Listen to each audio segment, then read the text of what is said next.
Nice.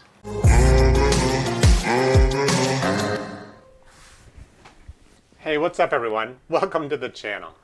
If you're new here, this channel is about me trying to build a robot that's capable of finding coins for me to add to my own coin collection. In the last video, we discussed some engineering design principles and how mine have changed. But I promised to share with you some of the initial ideas I had in my head about my own coin roll hunting machine. So in this video, I'd like to take you on a little tour of how my mind works and show you a little bit of my process for thinking through a design, and I'll catch you up to where I am currently in my design efforts so far. My first idea was to place the coins on some sort of conveyor belt that would pass the coins by a single camera, flip the coin over, reverse the conveyor belt, and allow the camera to take an image of the other side of the coin. That way, both sides of the coin can be photographed and identified. Initially, there's no way to consistently know which side of the coin will be up on its first pass, and we need to take a picture of both sides of the coin in order to positively ID the coin. However, I couldn't think of an efficient way to flip the coin over before reversing the conveyor belt. My new design involves something that I like to call the slider. It's a thin strip set in motion by a stepper motor that has a coin-shaped indentation in it, perfectly sized to hold a particular denomination of coin. The outer diameter is perfectly sized to hold the coin in question, and there is a smaller ring on the bottom that keeps the coin from falling through, but doesn't obscure the coin design. That way, both sides of the coin can be photographed at once and positively identified. The idea is to have the coin pushed into position between two cameras, and each of those cameras will take pictures of their respective sides. The AI will then identify the coin and drop it into a sorter. I thought one of the major advantages to this is that there would be a correlation between the two images, and if I could get the AI to orient one side properly, I could use that information to orient the other side when it was presented to the user. Theoretically, I could also catch coins that contained a rotated die error using that method. As you can see, there's a coin chute that drops the coin onto the slider, and the slider moves the coin into position between the two cameras. But as you can see, there's no real efficient way to drop the coin after it's in this position. So that made me think of another idea that involved grasping the coin in some sort of grabber.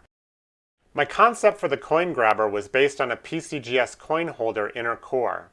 On a side note, I don't like PCGS holders, so I tend to crack them open and keep the rubber core. I imagined the coin being picked up when the slider was moving in one direction, and being released when the slider was moved in the opposite direction. That being said, I hadn't really worked out the mechanics of that, but I pictured a rubber band holding the clamp shut in the forward direction, and then it releasing in the reverse direction with a temporary catch.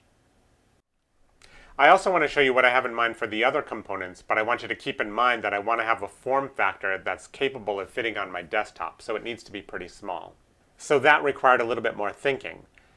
And as I got thinking about it a little bit more, I think I can actually reduce the part count, from that rubber band grabbing mechanism that I had in mind, and just change the configuration of the slider so that the coin actually just slides off the back. As you can see here in the new design, as the slider is retracted, the coin that was in position collides with the next coin in the queue, and it is pushed off the front of the slider into the coin sorter. The coin sorter is just a large cylinder with a hole drilled through the center of it, and a camera below it. The downspout of that coin sorter is actually directed to the outer edge of the larger cylinder. That way you can direct where the coin ends up by spinning the outer cylinder with another stepper motor. The larger the cylinder, the greater number of sorts you can perform, but the smaller the diameter, the faster the cycle time. So there is some compromise here. So that's really what I had in my head regarding the initial design of the CoinBot. But then I started putting out YouTube videos and someone introduced me to Numin. No, not that Numin. Numin is a machine that was designed by a coin dealer named Tim Rothgen that sorts coins by date. And it really changed the design requirements of my own machine.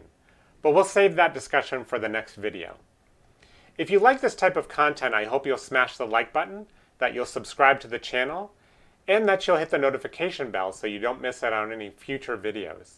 I also hope, as we discussed in the last video, that you'll leave a comment down below if you have any feedback for me or if you think I'm barking up the wrong tree. Until next time, I hope you have a great day, and I look forward to seeing you in the next video. Thanks everyone. Take care.